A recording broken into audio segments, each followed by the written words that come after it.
and welcome to the big 99th episode of the Tennis Podcast. I am your host, Nick Amell. I'm Brandon. That's right, and this is the show that's brought to you by the Blue Wire Podcast Network. And every week, either myself or Brandon bring a top 10-ish list on anything and everything, and the other tries to guess without knowing what that list is ahead of time. Mm-hmm.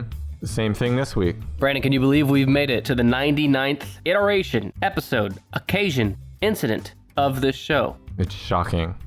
Against all odds, we've climbed to the top of... What have we climbed to the top of? I'm waiting to hear that. The 100-episode mountain. Oh, okay. You know, you and I are joking, but you have to admit, most podcasts, maybe 90+% never make it to the 100th episode. So it is something. Do most of them kind of peter out? They peter out, or they're short for, like Serial. Oh, right. I don't know if they'll ever get to 100 episodes. But, we still got to make it to episode 100. We're not there yet. So maybe we shouldn't celebrate quite yet. We should plan our ending. Like J.K. Rowling? Yeah, like a TV show that knows when it's going to end. Okay, well, let's just end today. And when at the end of it, kill ourselves. Whoa, goddamn, this got dark quick. Well, that'll be the Patreon exclusive. Well, then we become a true crime podcast. The crime happens There's no live. truer crime. We better get back on track. Yeah, let's shift away from this and instead focus our attention on the list that you brought today, which is... Today we've celebrated a few actors in the past. We've talked about Arnold. We've done Arnold's movies. We've talked about Tom Cruise. Have we done Tom Cruise? No, we haven't. He's on my to-do list, though. In more ways than one, am I right? We did Jack Nicholson. And who else did we do? Adam Sandler. Jim Carrey. Another heavy hitter tonight. One of the heaviest hitters of them all. Samuel L. Jackson. We're going to talk about his 10 best performances as ranked by Business Insider. Because everyone knows the authority on Samuel L. Jackson. Yeah, the authority on art, Business Insider. And I disagree with a lot of their top 10, but that's what will make it interesting to talk about. Did they have criteria on how they're ranking? No. It was somebody's feelings, I'm sure. So best performance, I take that to mean his most artfully... No, I wouldn't say these are the ones that deserve an Oscar because of the performance, but best as in a great performance in a good role and something that he owned or maybe was culturally significant and widely loved. Memorable. Yeah. Okay. I can roll with that, muthaf-cka. Yeah, there's going to be a lot of motherfucker tonight because he likes to say that word. That's one of his favorite words. He might be the most effective at saying that in the history of the planet. Yeah. Do you consider motherfucker one word or two? I always thought two. Yeah, it is just word. One. Okay. Yeah, it's one word. Are you the business insider of one word on his wallet? Words? Okay. Tell me, who is Samuel L. Jackson? How old is he now? Is he Samuel L. Jackson? He was born December 21st. You want to celebrate his birthday this year? 1948. Jesus. He's 71 years old. Still younger than the president. He's also younger than Joe Biden, yes. Samuel L. Jackson. Now, do you know what the L in Samuel L. Jackson stands for? It's Lonnie, right? It's not Lonnie. Or Larry. It's not Larry. Leopard? No. Lyme disease. It's Leroy. That's better than everything I said. Samuel Leroy Jackson.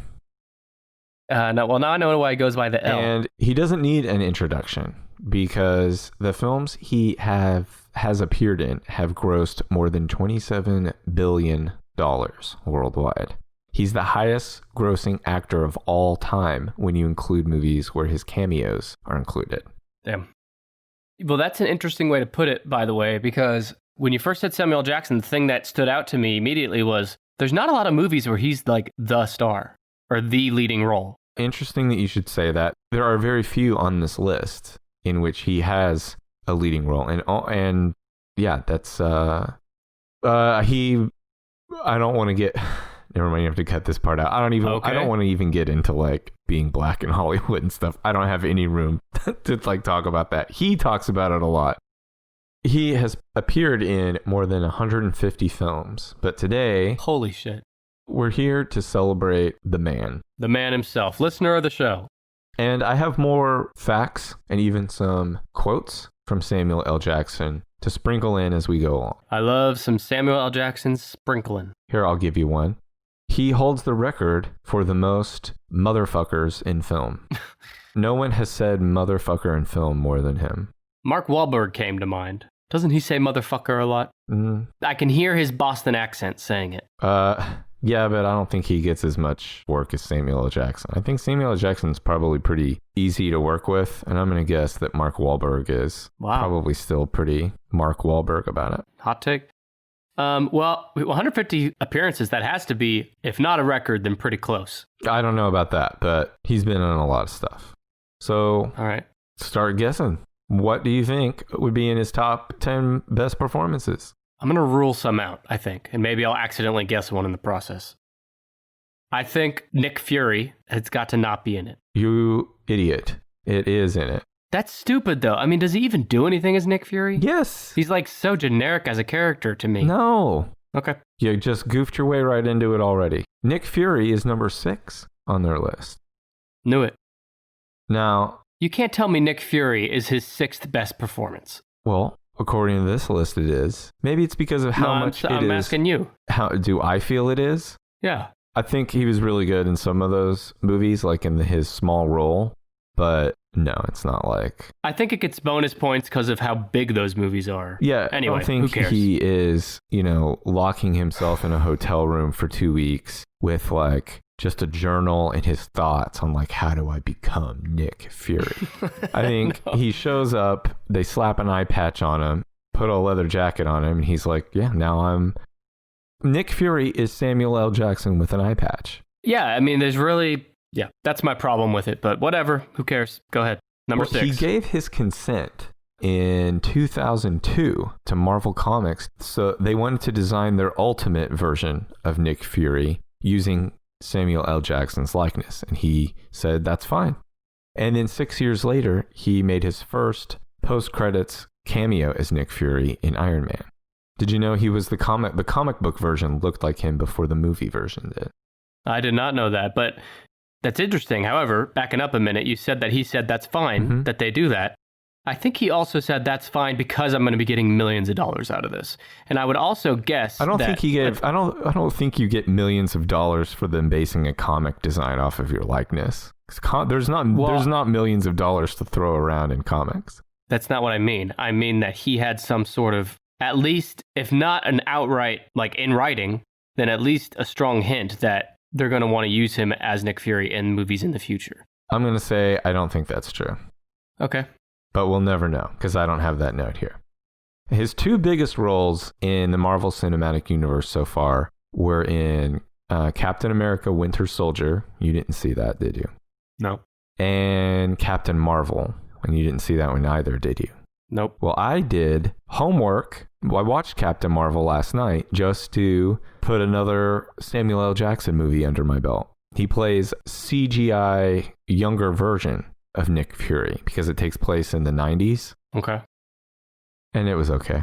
Was it his 6th best performance of all time out of 150 movies? No, it definitely wasn't. I will say it was the best looking CGI de-aging that I've seen. It was a huge improvement over Robert De Niro in The Irishman. Yeah, I still haven't seen that either. By the way, is Fury supposed to be like his birth-given last name? Yeah, his name is Nicholas Fury. Okay. In the comic book world, your name being Fury is one of the more boring things that could happen. Now, you know Nick Fury wears an eye patch. Do you know how he lost his eye? No. Well, I found out last night it happens in the Captain Marvel movie. It's something that could have easily happened to you. You share a grave injury. You and Nick Fury have sustained the same grave injury, the same manner. Is it a cat? He lost his eye from a cat scratch. I was not expecting this. Was it his cat? No. And I have to tell you, it's not exactly a cat. It looked like a cat. It was Captain Marvel. Saber-toothed tiger. There's all kinds of aliens and stuff in the Captain Marvel movie. And this alien was called a flurkin. It looks like a cat, but it has tentacles and can like eat people. How's the ass? It's a cat ass. So awesome. Oh, baby. Yeah, a kitty cat scratched. Oh no, you got bitten. The cat didn't bite his eye. I got scratched and bitten. The cat. So let me fill the listeners in here. Okay, let's just move on. A cat got you. Okay. Cat got me. And it fucking hurt, and I had to show up to a work trip in a, a fucking, what was it? Like a, anyway, It was a sling. let's not get into You were in a full body cast and had to keep explaining why you were in traction from a cat bite. Full body cast is exaggerating a little bit, but let's move on. Is that all on Nick Fury? Yeah, that's all on Nick Fury. He's probably been in like 25 movies under Marvel, right? He's been in At a this bunch, point? yeah, like 10 or something. Can you believe the output of Marvel movies? I mean, it kind of slowed down in the last year, but they're cranking out like 2 or 3 a year, it felt like. I'm kind of surprised there wasn't a Nick Fury movie. I would have seen the Nick Fury movie. I'm sure it's coming. Does he have his own comics, Nick Fury? 71. Yeah, there's Nick Fury comics. Yeah, but 71, except they can de-age his ass. Now, the Nick Fury in the comic, if he has his own comics, is the idea that he's like a retired superhero? I don't even remember. No, he is like a government agent who put together the Avengers Initiative to find superheroes and have them fight for Earth in case... Because he found out in Captain Marvel that there's space aliens are real and that they can come and take over your planet with crazy weapons. And he was like, oh shit, we need a Hulk or something. Yeah. That's a quote from the movie, right? We need a Hulk or something. Well, you reminded me of something. You mentioned that he was looking for superheroes, and that reminds me of his role in Unbreakable. Is that on here? Interesting. That is another role in which he's looking for superheroes, and it is number 10 on the list. Knew it. Elijah Price, Mr. Glass in Unbreakable, and what's the other one? Split? Oh, no, Glass. The newest one is just called Glass. Glass. Right. All was three he in of those, that one? I didn't see that one. No, I haven't seen any of them. Oh, I saw Unbreakable and I saw Split, or I think it's called Split. But you didn't see Glass. No, and Split is, you don't even know it's a prequel to It was a surprise, Glass right? / Unbreakable. It was a surprise at the end, kind of like with Prometheus being a prequel to Alien. Well, I'm familiar with it, although I haven't seen it. It came out 20 years ago now. Unbreakable, a film by M. Night Shyamalan, came out in 2000. I think this was right after The Sixth Sense, right? Wasn't it? This is the one right after he had blown up. Yeah. Sixth Sense was 99, Unbreakable was 2000. And coming off of Sixth Sense, he put this story together where Samuel L. Jackson played Elijah Price, comic book art dealer who has a brittle bone disease. He develops a theory based on comic book stories that there must be someone unbreakable at the opposite extreme. And that's Bruce Willis in the movie, right? How strong is he in the movie?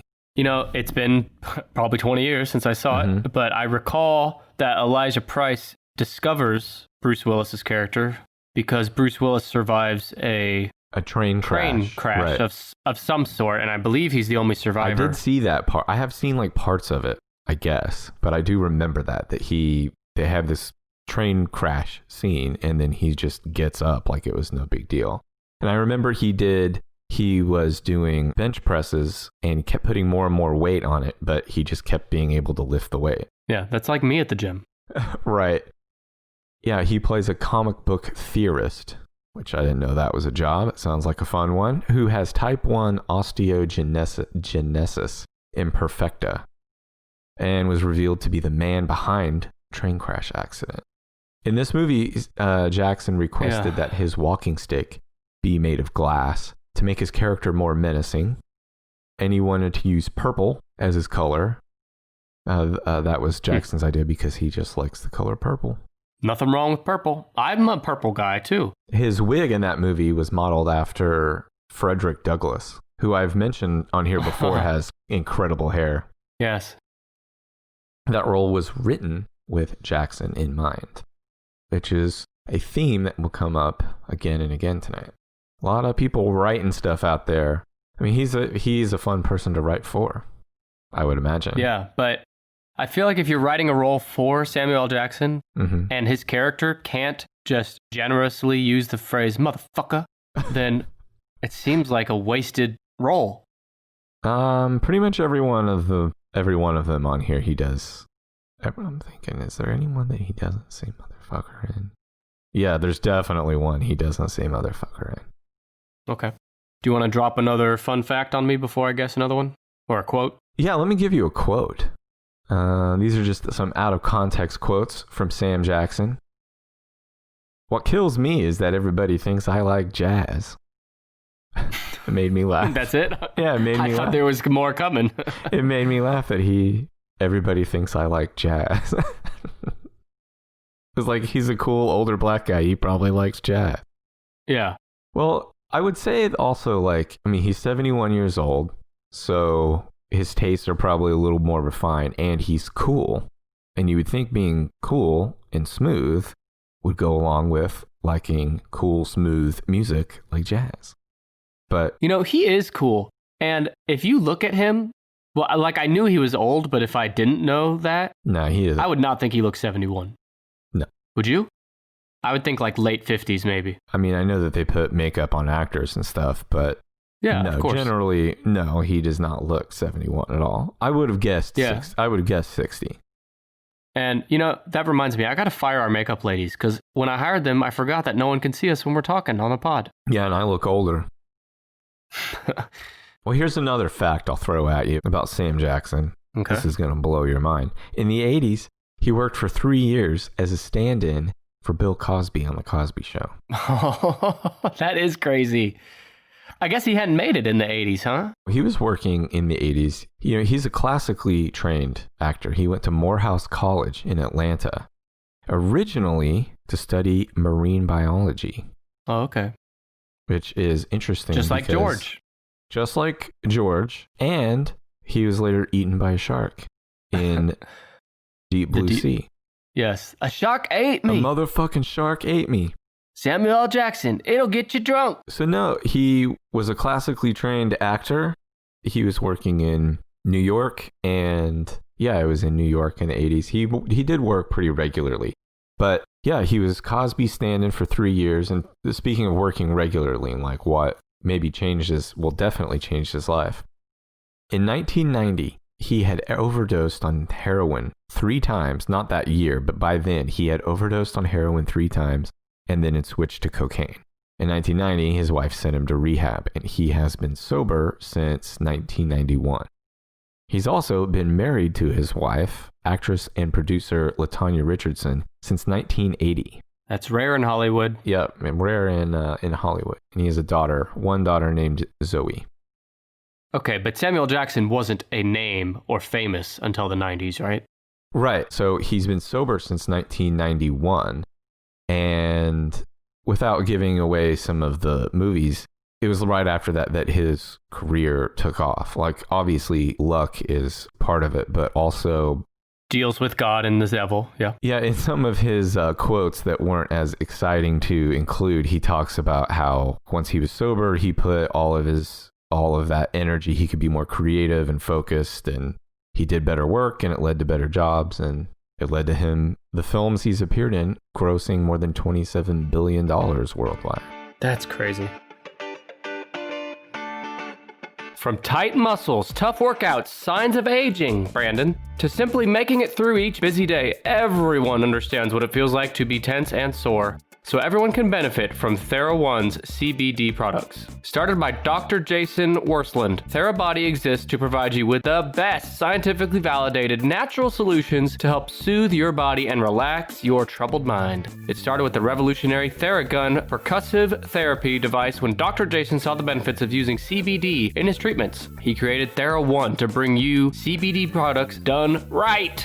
A lot of other CBD products claim organic, but still contain up to 30% filler. What? And these fillers are potentially toxic. TheraOne tests their products 4 times before they get to you. Every product is USDA certified organic, grown right here in the good old US of A, and their CBD extracts are the highest quality available anywhere. Use TheraOne's warming lotion in your morning routine, the cooling lotion or massage oil to recover, body balm for targeted relief, and sleep tincture to drift into a deep night's sleep. And now, through Labor Day, Monday, September 7th, TheraOne is offering our listeners a buy one, get one free for all TheraOne products, but you've got to go to theragun.com/bluewire. If you don't love what you get from TheraOne, send it back for a full refund within 30 days of purchase. And I just want to let you know that this is not something TheraOne is likely to do again. You need to buy one, get one free at theragun.com/bluewire, but only until Labor Day. Go right now to theragun.com/bluewire.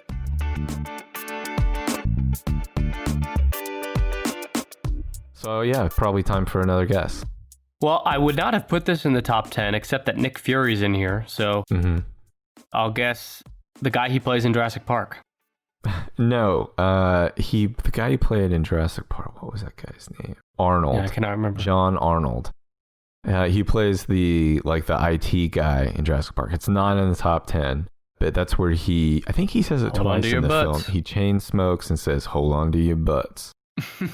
There's a part I was thinking about the other day. I rewatched it with my kid. And, Dennis Nedry, he's the computer nerd who puts the virus in that sets everything in motion. Nedry puts the virus in, and he runs off and he ends up getting killed. So he's not coming back, and they're trying to fix it. And there's a part where Jackson's character gets frustrated in the background, and he goes, "Nedry, please, God damn it."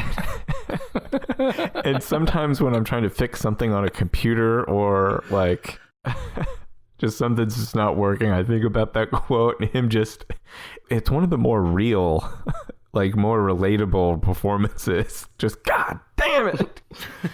Can't get that computer working. You know what I think about in his Jurassic Park role is, I'm not a smoker. He made it look delicious.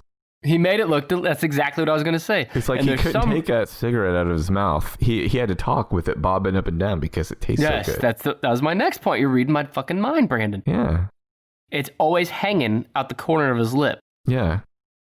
I don't think I've ever wanted a cigarette more than watching him and Matthew McConaughey in True Detective. He goes, "Gonna have to go through the computer lines of code one by one. How many lines of code are you?" "About 2 billion. With that cigarette hanging out of his mouth. Maybe we can figure it out over the course of this episode, but there is something about him, even in a tiny role, that just gets me. And obviously gets a lot of people too, because $27 billion. Yeah, but it's not like, because sometimes we'll read those figures. Like I remember with Jim Carrey, I read off a figure, I think it was like 10 billion or something. Except Jim Carrey really can take most of the credit for that. Whereas Samuel Jackson, he's been in movies that have made that, but it's not like most of the time, there's exceptions, but it's not like he's the driver. He does sell you on a movie though. For instance, if they made a movie named now I realize like you make a crappy movie, but you put a big star in it, people will go see it. But like Snakes on a Plane would not have worked without Samuel L. Jackson. I snuck into that movie. I guess it was worth it. You got your money's worth, right? I can't remember if we snuck in because it was R and I was 16, or if we snuck in just because we didn't want to pay. Either way, we snuck in. And we did get kicked out because we kept... God damn it. We're being such assholes making fun of the movie that someone complained. And they asked for our ticket stubs. Did you enjoy it? Or were you just making fun of it? Both. Oh. Well, he enjoyed it. That was a fun movie, though. Yeah, I haven't seen it since it came out. Don't remember nothing about it. It's not on here, right? No. Okay, so John Arnold from Jurassic Park not on here. Black Snake Moan or whatever it's called. Yes. Lazarus Woods in Black Snake Moan is number 5 on the list. Wow, I've never seen it. Have you? I saw it when it came out, and I must have bumped my head right afterwards because I don't remember. I know that I've seen it. I remember like the first few minutes, but I don't remember anything else. It's just like on this pod, people start tuning you out after the first few minutes. Right. He plays a Mississippi bluesman, who holds a troubled local woman, played by Christina Ricci, captive in his house. He's in an attempt to cure her of her nymphomania after finding her severely beaten on the side of the road. She has, they call it the Blake snack, the Blake snack. What the fuck? The Black Snake Moan. She wants a black snake-shaped organ to make her moan. She's going crazy for it, and he's like a tongue or a. He keeps her chained up. He plays good music. For the film, he spent 6 or 7 hours a day for 6 months learning how to play blues guitar for the several songs he plays throughout the film. Now, like, I admire that in a way. That's 6 or 7 hours a day is right. That's no joke. That's commitment. That shows. That's 14 years ago. He was 57 years old. But my counterpoint is it's so completely unnecessary. He could have just not done that. They could have just cut to someone else's hands. Yeah. I mean, or there's a million ways to do it. So when you're in a movie and they do that, though, do you notice it? I'd say it depends on the movie. If the movie is generally good and has me emotionally invested, I probably don't notice. If the movie is not holding my attention on an emotional level, then I probably do notice. How's that for an answer? I guess I'm always trying to look for the trickery. So I would know. I think I would feel like I would notice no matter what. But if it was a stupid movie, if it was like Step Brothers and they needed to show that Will Ferrell could play the piano like beautifully and they cut down to someone else's, you know what they should do is cut out to someone who has completely different looking hands, like someone who has like really, really dark complexion playing the piano while like Will Ferrell is doing the face above it. Mm-hmm. Anyway.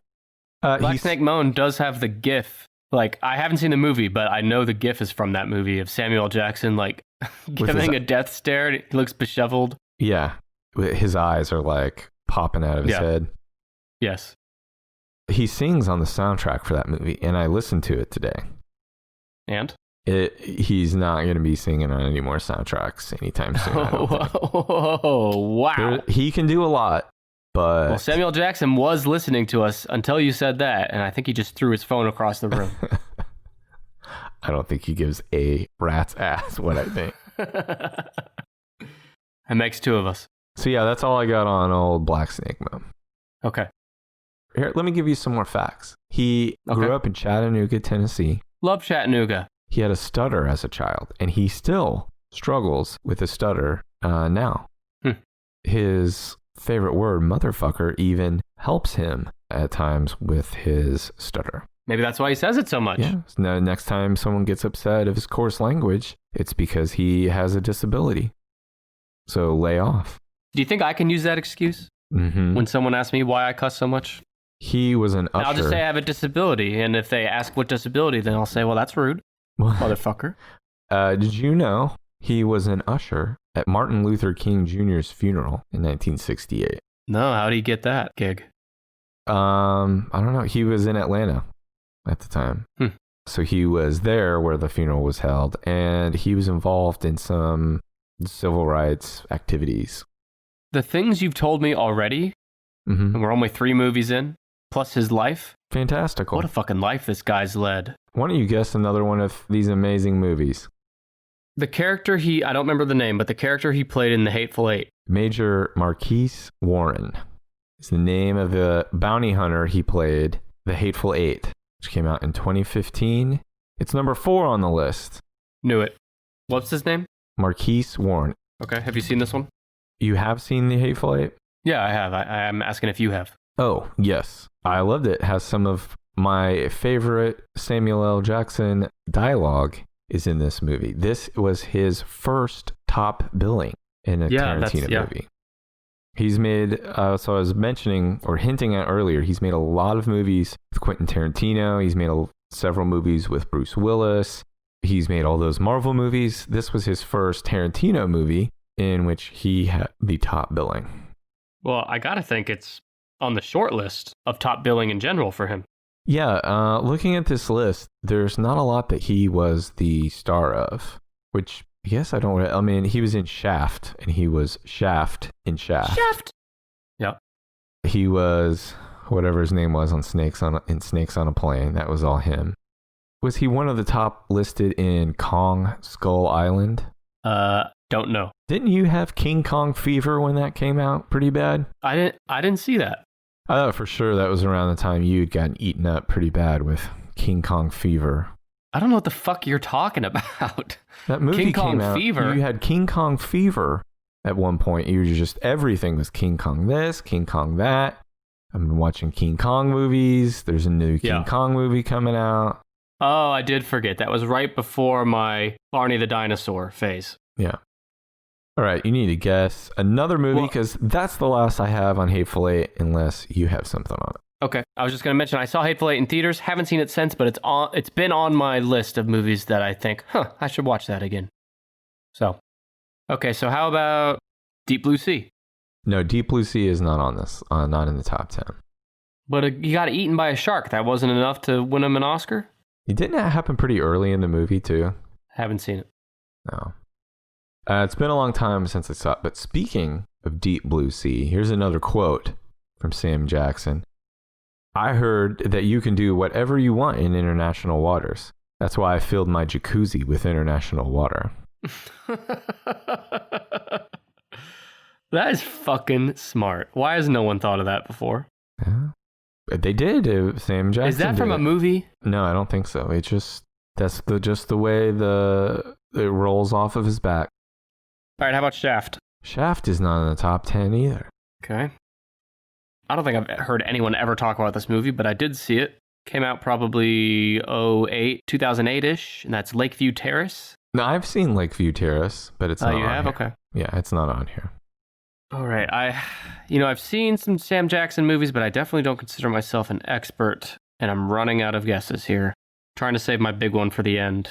Give me a hint. Remember I said there's one on here in which he definitely does not say motherfucker. He says no curse words because it's rated G. G? For good little children. For general audiences. Does he play a voice actor in that? He does a voice actor for a Pixar movie. Oh, I'm thinking. I can hear it. G, though. Most Pixar films are PG now, so this makes me think it was older. Oh, I don't know what it's fucking rated. It's probably rated G or PG. It's for kids. Okay. It's a kids movie. There's no bad words. I cannot think of... Give me a hint. He plays a superhero. Oh, it's The Incredibles. Or The Incredibles 2. Frozone. Frozone, yes. Frozone in The Incredibles is number 9 on the list. Stupid. Which is one I would not have included in the fucking list. No. I mean, there's nothing against his voice acting as Frozone, the superhero who can form ice from humidity in The Incredibles, but... It's not his 9th best role, for sure. No. Samuel L. Jackson was cast as the voice of Frozone because Brad Bird, the director, wanted the character to have the coolest voice. He went to the right place. Yeah. The right man for the job. Pretty much only one dude. So, tell me Frozone's power again. He does what with ice? He forms ice out of humidity. So he just forms ice like out of nowhere. If you woke up one day and an angel told you, Brandon, we've bestowed you with a superpower, and you were like, oh, this is awesome. I wonder what it is. Is it time travel? Is it flying? It's an angel, so now I have to deal with, like, Christianity, too? You don't have to, but, I mean, the angels would probably prefer it if you did. Why don't you make it an alien so it doesn't break my brain? Okay, how about Nick Fury is telling you that you have any power, you have a power, and you're thinking all the great powers out there, and he says, no, you can do ice. I'm so disappointed. Now, don't get me wrong. There'd be a few cool things you can do. But compared to flying even, or invisibility... You'd be really popular in the summer and on camping trips when people are having margaritas. Yeah, what's the practical use of that ice? Fucking nothing. Cooling off, that's it. There is a Marvel character, an X-Man, whose name is Iceman. And as you might guess, his power is making ice. That's cool. It's such a boring... Oh man, I'd be so like, oh, that guy has knife claws that come out of his hands, and he heals. You could destroy him with a nuclear weapon, and he would heal from it. That guy, when he gets mad, he turns into a giant, invincible green monster. Do you like shaved ice? Do you like snow cones? I have to say, the healing thing, that's Wolverine, right? Yeah. That is an underrated as fuck superpower. I don't ever think about that, but... Wolverine is almost unkillable. The Hulk has ripped him apart before. The Hulk, to defeat him once, ripped him apart, or the torso. He separated his legs from his top half. And Wolverine, had to crawl through the snow and find his bottom half. Or maybe it grew back. I don't know. Maybe he had, baby legs for a while, like Deadpool. But, yeah, he can survive... pretty much anything. You said he crawled through the snow. Was the snow put there by Frozone? Mm-hmm. Yeah, boring superpower. And it's on. I wouldn't have put it on the list. I would have put. God, so you could have put his. I never saw any of these movies, but I bet his work in the XXX movies, where he played Agent Augustus Gibbons. I bet I would have more fun watching that than. You didn't see XXX? Hang on. Can you imagine your baby, the miracle of childbirth happening, and your baby, you have 2 kids. Mm-hmm. One of them comes out, and you look at your wife who's just gone through this excruciating process of birthing a human, and you say, let's name it Augustus. Yeah. Well, it gives him a lot of dignity right off the bat. You'll never strip away dignity from someone named Augustus. Yeah, now, you're right. I didn't see XXX. It came out in 2002. That would have made the top 10 for me over Frozen. I didn't realize you had such a problem with children being happy at Incredibles movies. Why don't you give another guess? Do you need more hints already? No. Django Unchained. It's got to be number 3 or 2. Django Unchained is number 7 on the list. No, that's way too low. I feel like it is too. But I will say his character doesn't appear till an hour and 20 minutes into the movie. But then he steals the show this last half of the movie. And Nick Fury usually only shows up in the credits for some of those movies. You can't even count that shit. Number 7 is his character Steven, the house slave in Django Unchained. I don't know if is this bad to say, but I've never enjoyed Samuel L. Jackson role as much as I enjoyed Steven. That awful Steven. Yes, I did too. I feel so bad because I can't repeat fucking anything he says in that movie, but it's all so funny when how whiny and weak he seems when he first comes out, and he can't get over the fact that Django's sitting on a horse. Yeah, and he what can I say instead of that word? He keeps saying who is this guy on a horse? You can say napkin. Who's this napkin on a horse? Who's this napkin? It is destroying him that he's just sitting on a horse. And it's how much he relishes being, the top slave. Yeah. He's a kiss ass. Yeah. The man that I would assume everyone else sees as a disgusting traitor to the rest of him.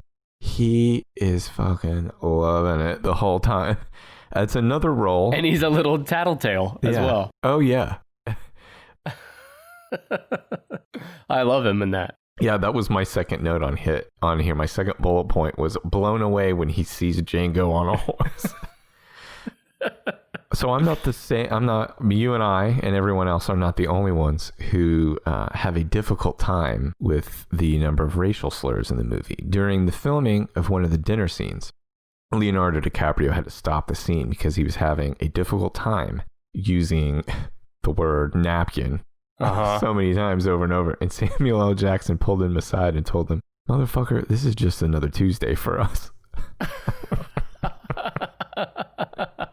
I don't know that everyone else would call it just another Tuesday, but God, that tickled me. Now, God, damn you. Now there's so much shit I want to watch in the world and books I want to read that I haven't read, and you're going to make me rewatch Django Unchained now because of this conversation. I rewatched it. I've probably seen it 6 or 7 times now, and I love that movie. Well, I do want to see how much I can get through. One of my favorite parts with Steven is when he goes to Django after Django's been locked up and thinks they're going to torture him to death and cut off his dick. He throws him his clothes on the ground and he says, "I'm going to see if I can do this, and I'm not going to try to do it in his voice." He says, okay. Your black ass been all them motherfuckers at the big house could talk about for the last few hours. Seem like white folk ain't never had a bright idea in their life. Been coming up with different ways to kill your ass." Now, mind you, most of them ideas had to do with fucking with your fun parts. Now, that may seem like a good idea, but truth is, when you snip a man's... I'm fixing some of the N-words in here. I'm not going to do it. Sure. You can do napkin. I don't feel like Blue Wire's ready for that yet. When you snip a man's nuts, most of them bleed out in, about 7 minutes. Most of them. Now, why does he know that? You snip nuts in 7 minutes. Most of them. Well, more than most. Then I says, "Shit fire. the guys we sell the LeQuint Dickey got it worse than that. And they still saying, let's whip him to death, or let's throw him to the Mandingos, or feed him to Stone Cypher's dogs. I said, well, what's so special about that? We do that shit all the time. Hell's bells. The guys we sell the LeQuint Dickey got it worse than that. And then he mocks surprise. Lo and behold, out of nowhere, Miss Laura came up with the bright idea of giving your ass to the LeQuint Dickey Mining Company. And as a slave of the LeQuint Dickey Mining Company, henceforth to the day you die, all day, every day, you will be swinging a sledgehammer, turning big rocks into little rocks. Now, when you get there, they're going to take away your name, give you a number and a sledgehammer and say, get to work. One word of sass, and they cuts out your tongue. They good at it, too. You won't bleed out. Oh, they does that real good. They're going to work you all day, every day, till your back give out. Then they're going to hit you in the head with a hammer and throw your ass down the hole, and that'll be the end of the story of you, Django. It's so... Jesus.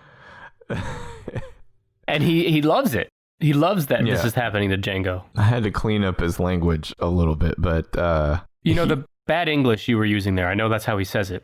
Well, that's the bad English, but I also left out all the N-words. Yeah, I know. But like the bad English where he'd say was instead of were, stuff like that. Do you think it was written that way in the script so explicitly, or do you think he just kind of... No, I think it was. I'm sure it was written that way or fairly close to it, but that's another thing too. Like, it is not easy to speak like that. And make it sound like it flows naturally. Yeah, make it sound like that's how you speak all the time. Yeah, it's fucking hard just reading it. So, I guess he's making a bunch of money for a reason. I also liked when I was looking through IMDb, looking through the quotes, Steven's last words are, Django, you uppity son of a... And then he gets exploded. Uppity. Oh, God. After he shoots him in the knees, the stuff that he's going, oh, motherfucking God. Like, he's just wailing and squalling on the ground. Oh, man, it's so good. That should be number 2 on the top 10. It's up there for me, too. Sunday, Sunday, Sunday! 16 tons of car-crunching, bone-smashing action when Truckosaurus meets Carzilla! Actually, it's Sunday, Sunday, Sundays are coming back in the NFL. With NFL Sunday Ticket.tv, you can stream every live out-of-market NFL game every Sunday afternoon on your favorite devices, plus Red Zone and DirecTV Fantasy Zone channels. You never miss your favorite teams and favorite players. No matter where you live, NFL Sunday Ticket.tv is your key to the most glorious Sundays ever. Use the promo code BLUEWIRE, all one word, at checkout to get 15% off your subscription. Visit NFLSundayTicket.tv and use promo code BLUEWIRE, all one word, BLUEWIRE.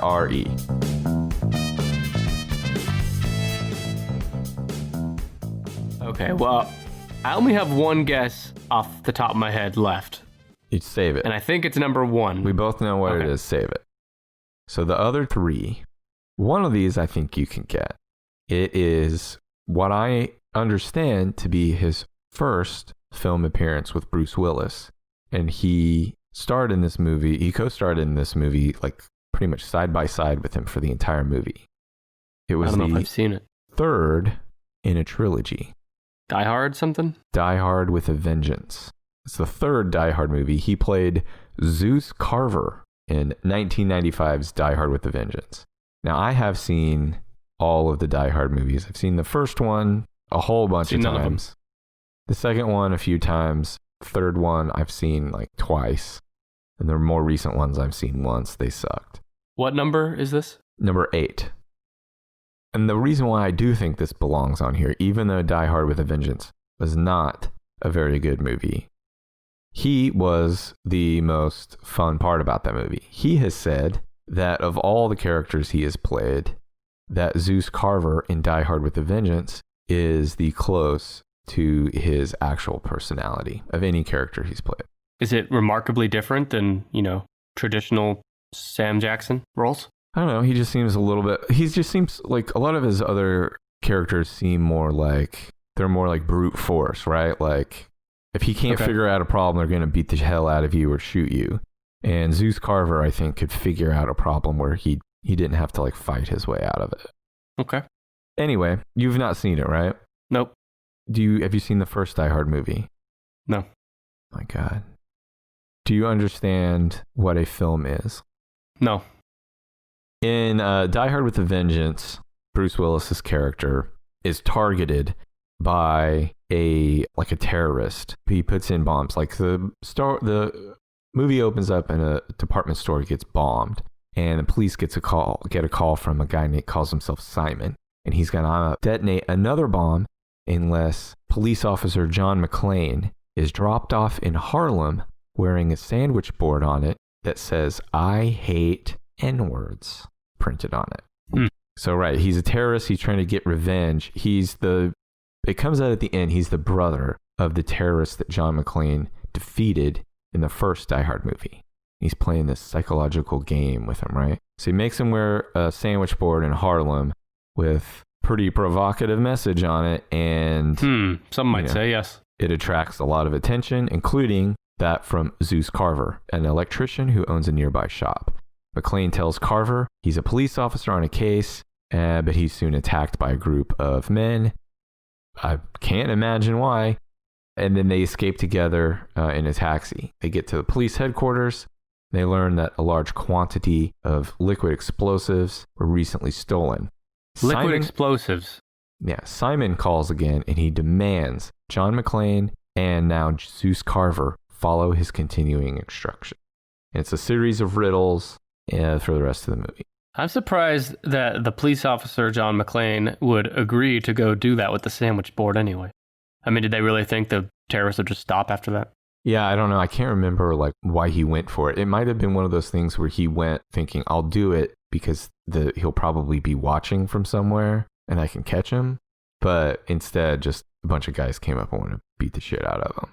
Yeah, that'll happen. That role was originally written for Laurence Fishburne, but he wanted more money. Okay, Laurence.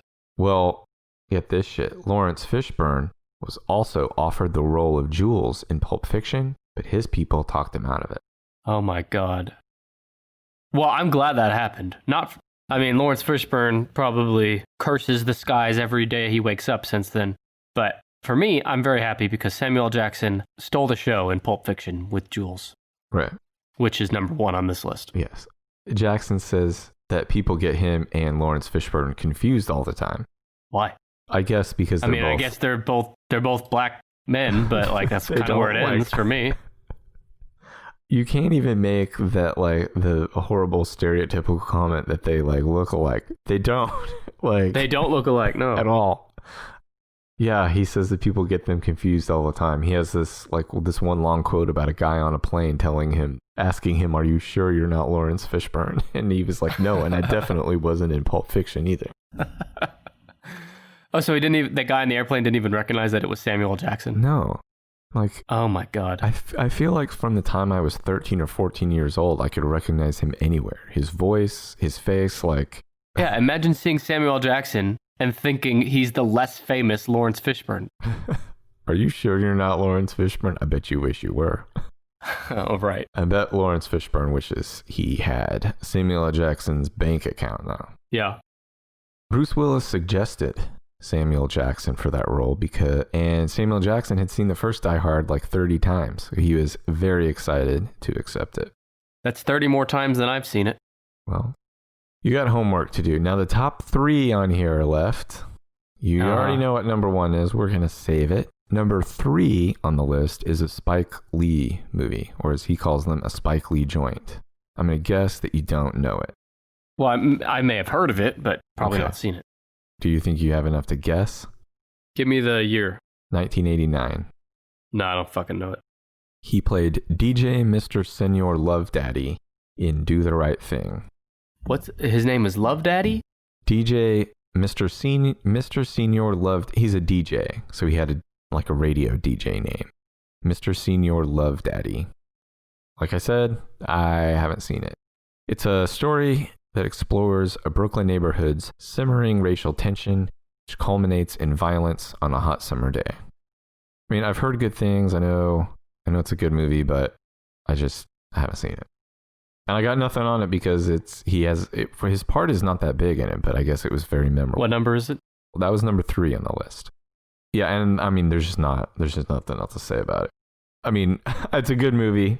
There's probably plenty to say about it. There's nothing more for me to say about it because there's no research that you took the amount of time to do to say about it. I did. I read the entire plot, but most of it doesn't revolve around his character or him. There's not a lot of good information about him around this movie. So we're going to skip it.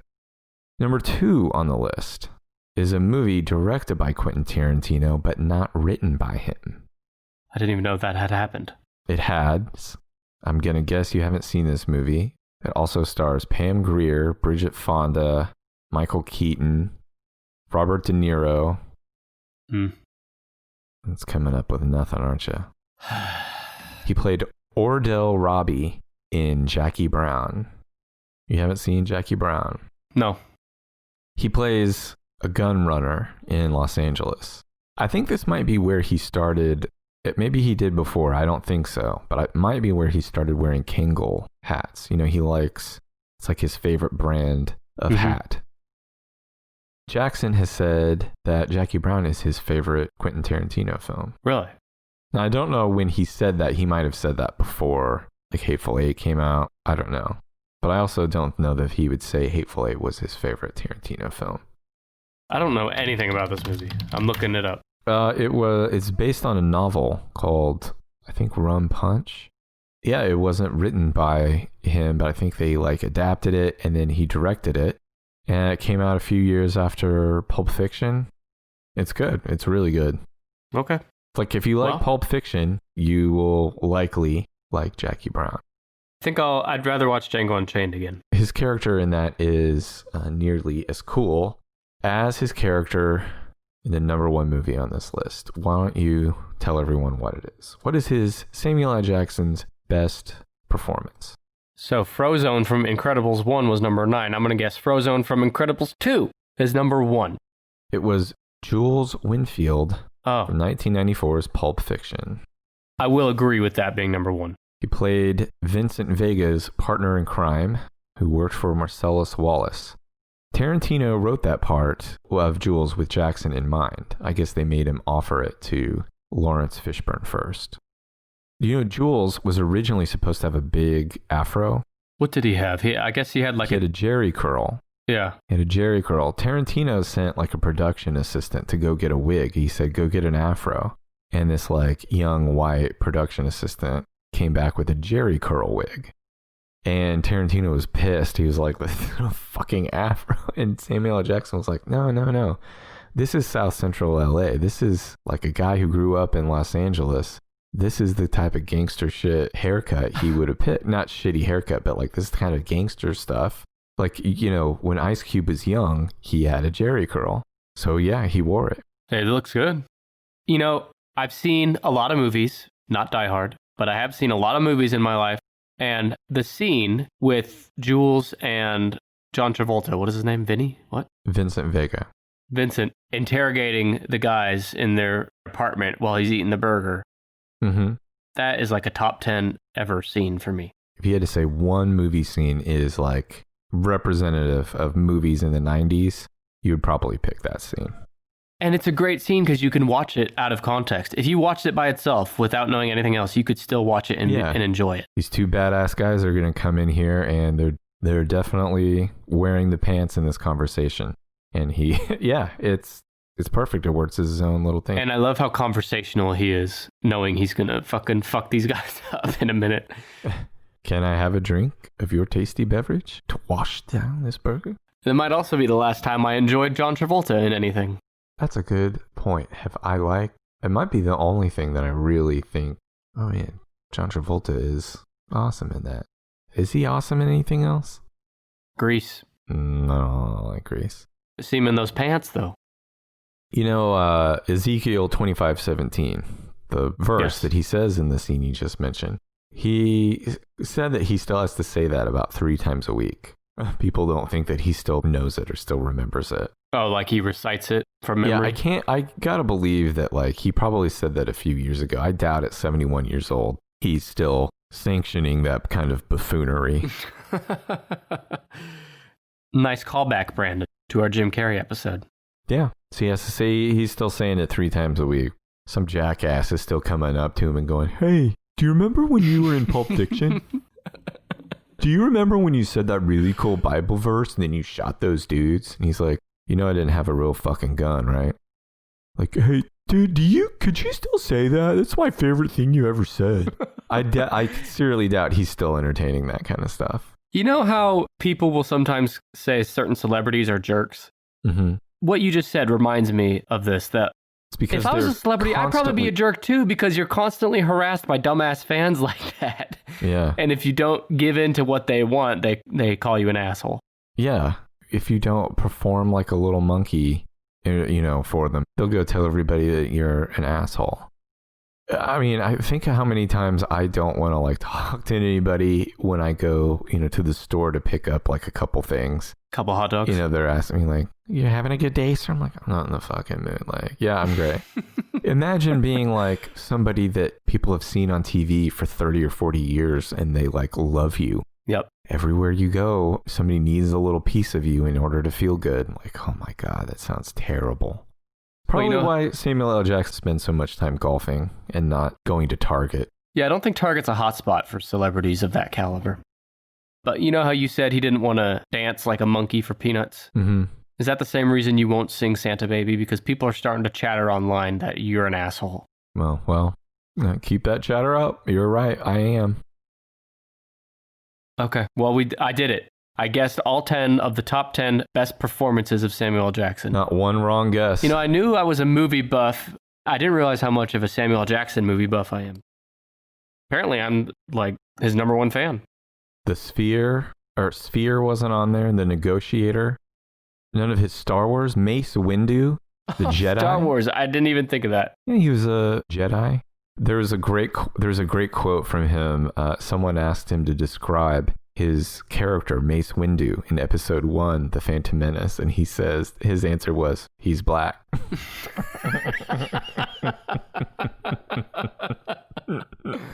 Oh, fucking Samuel L. Jackson. He is a treasure. That was as much as he gave a shit about like what Mace Windu does. He's like, he didn't know the name of the character or anything. He knew he was going to play a Jedi when he showed up. He didn't know, and he hadn't read the script or anything. He knew he wanted to do it. And he got fucking millions of dollars. And then in episode 2, he said, have you ever seen episode 2 of Star Wars episode 2? When it first came out, yes. Okay. Do you vaguely remember at the end, there's like a battle scene. There's way too many Jedis with like lightsabers and they're all fighting goblin looking alien guys. Samuel L. Jackson was concerned that you wouldn't be able to see him in the big crowd with all these blue and green lightsabers.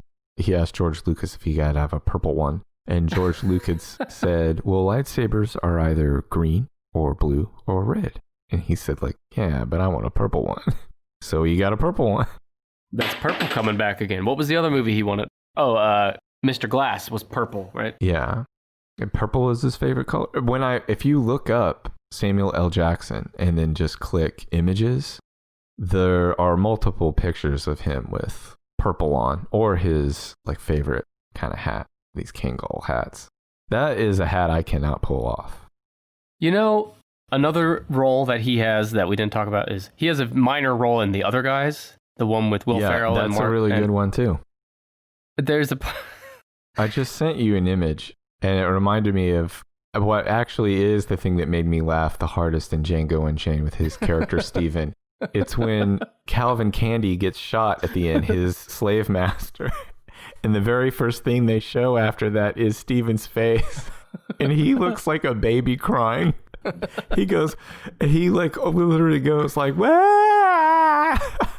Yeah, when his slave master is killed. I mean, it's not just us. He was meant to be funny in that, right? I think so. God, I fucking hope so. I'll feel terrible if I found out he's, meant to be scary or you're not supposed to think he's funny, but fuck, he made me laugh. It's you and me, buddy, against the world. All right, that's it. That's Samuel L. Jackson, man. We covered everything there is to say about him. A man worth celebrating. Yeah. Take us back through the top 10 that I guessed successfully. Top 10, Samuel L. Jackson. Best performances. Number 10 was Mr. Glass. Number 9 was Frozone. Nope. Number 8 was Zeus Carver in Die Hard with a Vengeance. Number 7 was, I think maybe my favorite overall, Steven in Django Unchained. Yeah. I almost laugh just think about it when I say it. Number 6, Nick Fury. Number 7 was Lazarus Woods in Black Snake Moan. Number 4, Major Marquise Warren in The Hateful Eight. Number 3, DJ Mr. Senor Love Daddy in Do the Right Thing. Number 2, Ordell Robbie and Jackie Brown. And number 1, Jules Winfield, Bad Mother-Fucka in Pulp Fiction. For me, I would put, now, granted, I've not seen every movie in the top 10 here. I've seen probably at least half of them. And I'd put the three Tarantino films as number 1, 2, and 3. I'd do Pulp Fiction, and then Django, and then third would be Hateful Eight.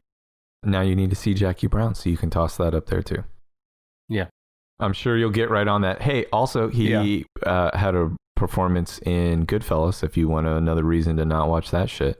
Goodfellas, that's the kooky one about David Spade and Chris Farley traveling across the country, right? Yeah. 69ing their way across the country. Well, speaking of 69ing, do you know who else loves to 69 their way across the country? Steven Seagal. Our listeners, and they rated and reviewed us, and I'm going to read a few of them. Okay. Eva Jones on Podchaser says, quote, "The show is entertaining and the co-hosts have great chemistry. Sexual? The concept is creative and I found myself disagreeing/agreeing and laughing. And I think she's disagreeing with you and agreeing with me. You will never disagree with me again." The last sentence is my favorite part. "It's a great way to decompress. And I'm glad she feels that way because I think my blood pressure always gets higher when I do this show with you." When I think of decompressing or de-stressing at the end of a long day, I don't think, let me whip out the recording machine and call Brandon and see what he's up to. You better not think of me and whip anything out. No promises. Give me another one.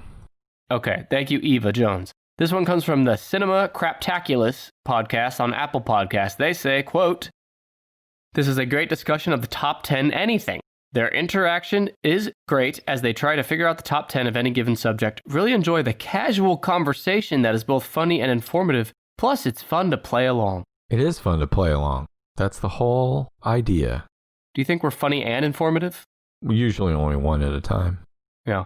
Informative does not mean that it's critical information we're informing our listeners of. No, you're just listening to some. I do want to give a shout out to Cinema Craptaculous. They are a fun little podcast that takes a hard look at the movies that are hard to look at. So they might like Star Wars Episode 2. It's certainly hard to look at or hear. If you want your review read on this show, just write us a review on podchaser.com or on the Apple Podcast app. Hell yeah. Brandon and I almost don't want this episode to end. Because when it ends, that means next is episode 100. And when I think about doing episode 100, it makes me feel old in podcast years. Yeah, we would be dead. There's no way I'm going to live to 100. No. Yeah, episode 100 is coming up next week. We've had hundreds of responses on our questionnaire that we're going to do. And I'm excited to take you through the results. You're going to Family Feud me, right? Yeah. So for those that haven't heard, I did a questionnaire. And by the time you hear this, it's too late to take it. But I asked a series of questions to our listeners. You voted. Brandon has not seen the questions or the answers, and I'm going to ask him what he thinks everyone chose. Going to be a hell of a time. And I'll be here for it. You'll be here for it. Well, I hope so. It'd be really weird if I just started doing the show by myself and I threw to you, but you didn't answer. You just pretended. You could do, we could still do that. I'll just record, we record the same way, just put up your side of the audio every week. You know what we should do is both record separately and then pretend the other's there. And then I'll add them together and see how well they match up. So like I'll do a recording and I'll pretend you're there and I'll laugh at your jokes and I'll agree and disagree and I'll, you. And you do the same to me even though I'm not there. And then I'll put the two files together and we'll see if it matches up in any way. Sounds like a great use of our time. We should not do that. Okay. Well, do you want to say anything else to our fine listeners, to the folks at home before we go? Nothing but thanks. Nothing but thanks. Appreciate you listening. We will see you for episode 100 next week. Thanks.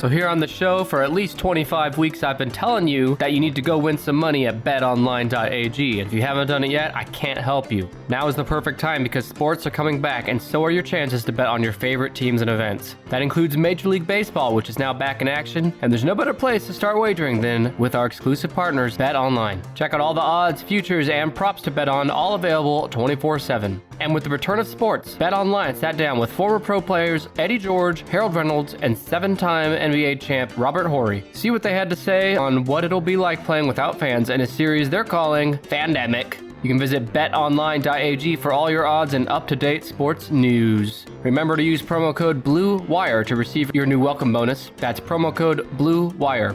BetOnline, your online wagering experts!